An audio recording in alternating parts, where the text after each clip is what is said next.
Esselamu Aleyküm ve Rahmetullahi ve Berekatuhu. Mine yaşlarga tağır bir söz aytası ile benim sözüm tugul hadis kitaplarında evvelki kitaplarını okudum. Mine hazır yaşlar bizning kileler ko'p vaqtni bizning bemusapa nikahımız dürüst bulmadı ahırısı 6 aydan ayrılışabız, 3 aydan ayrılışabız. İli balalar o'sib bitkanda ayrılışabız. Bizning nikah dürüst bulmadılar. Dürüst nikah bulur için nikahını hazır meşritlerde okuylar, onlar kayadır okutalar, ide nikah kırmay, ide nikah okulurga tiyiş. Men öz sözümle aytmayım, hadisler kitabında nikah okulurga tiyiş ide. Hazır bizim meşritte nikah da okuylar, balaga isim de koşarlar, bütün işini de işler meşritlerde. Meşritler allar ibadet çırtı, anda namaz okurga, anda vaaz tınlarga, nikahını nerse dibete nikah okuyan yerde kiyovga barışçıga kerek nikah ilenişige kerek. Anda nikah okuyanda eti enitra nikah okuyanda ferişte Allah Teala bir ferişte jibere. Nikahını ferişte okuy. Mulla okuyan vakitte feriştenin amin degen saati kerek. Eğer de yaşlar şabır şıvır otursa, tavuşlanıp otursa, mullan da pus yırlap otursun, nikah dürüst okılmay. Çünkü nikah okuyan vakitte şibin şargada tiyiş tugul degen o kitapta. Hazır indi mullalarının, abıstaylarının ezrekkine arttırıp etmeyeyim kitap sözünü eytem. Hazırki mullalarga, hazırki abıstaylarga, cehennem degen, nerseşigen cehennem degen alarga.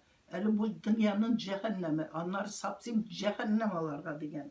Nerseşin, mine şuna göre kitap sözü bilen etmiler, mudukvalar, yeşler, amin degen işitmiler, ezgin anda amin degen, bir gine sözünü işitip amin deb aytırga kerek. Tavuşlu jirde ferişte kirin minip gider deb nikah okılmayı. Mullalar hiç birisi de etmeyi, evvel etkenler, nikah okurga hazır, eti bile eniyete ay oğlum ilenme bu kişiye dey. Eti bile eniyete ay kızım ilenme bu hatına, bu kızga. Ezrek uylap, ezrek karaşıp, ezrek uylap ilenirge kerek, ezrek uylaşıp, kengeşip kiyovga şıraga kerek. Yok hazır alay demeler. Biz meşitke bardık, nikah okuttuk, iş bitti deyler.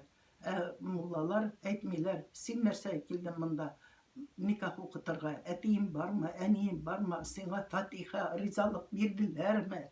Sen eti bile eniden rizalık aldın mı? Eti bile enini rizalığın almışı, kiyovga da çıkıp bulmayı, ilenip de bulmayı. Eğer de onların rizalığın almışı, kiyovga çıksan, ilensen, bəxtler bular meken. Şuna göre bəxtler bir küp ilepmeyi.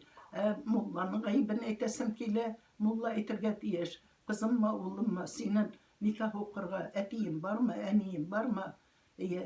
Nişet etiyim bile eniyin okutmayı. Eğer de indi etiyin, eniyin bulmazsa, belki mihribanlı apayım vardır, mihribanlı abıyım vardır. Şular okutmayma sana nikah deyip. Bir kırığım yetim bulgan kişigine meşitke varıp, mullaga aytıp nikah okutuğa Allah. Mine anısığına deyiş. Çünkü yetim kişilerine meşitke varıp, ellik meşitte nendigine bulsa da evvelki vakitlarını aytam, meşitte tugul ide Kur'an kire, hayırdığa kılına, bütün tilekler kabul bula. Şu nikah ders bula.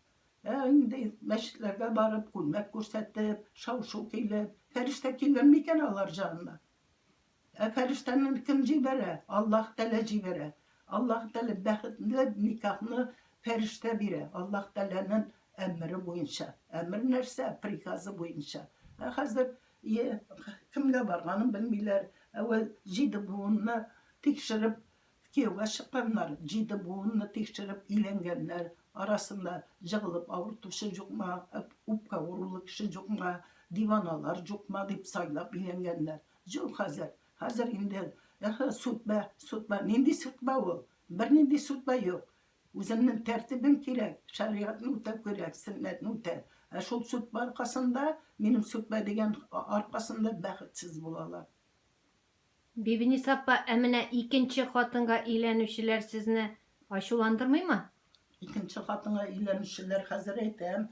İkinci hatına ilenüşçüler ир кеше икенче хатынны аласы килсә, беренче хатынна ризалык, бәхиллек сорый. Или талак ала. Талак алса, ризалык сораса, талак алса аерылу була беренче хатыннан, талак алмаса аерылу булмый. Икенче хатынны алырга беренче хатын рөхсәт бирсә генә икенче хатынга ала ир кеше. Хәзер менә хәзер бик ялгышка киттеләр, әгәр дә муллаларга бик тиз генә икенче хатынга кем киләләр, ашамыйчы гына, эшләмичә генә, ашап мулла хатыны гына булучылар өченчегә дә киләләр, дүртенчегә дә киләләр. Безнең татарда әби Ә нишләп бабайларыбыз арасында булганмы икенче, өченче хатынга алу? Икенче, өченче хатын, дүртенче хатын муллаларда булган, хатыннардан рөхсәт буенча. Сез яшь вакытта андый хәл күзәтелмәдеме? Хәзер аның сәбәбе булган дүрт хатыннан.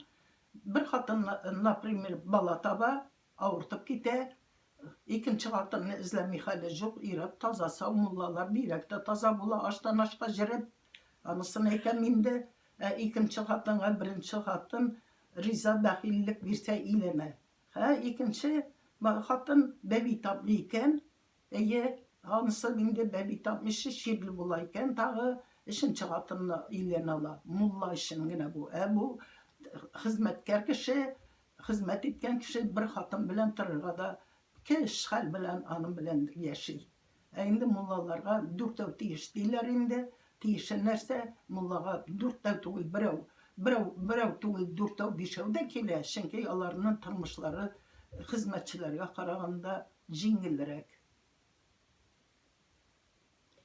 Рәхмәт. Һәммәсендә хатыннарның үзләреннән тора. Рөхсәт бирмәсә, беренче хатын рөхсәт бирмәсә, икенче хатынны ала алмый. Айырса инде талак булып, айырса гына икенче хатынны ала. Ул инде икенче хатын берсесе юкка чыккан була.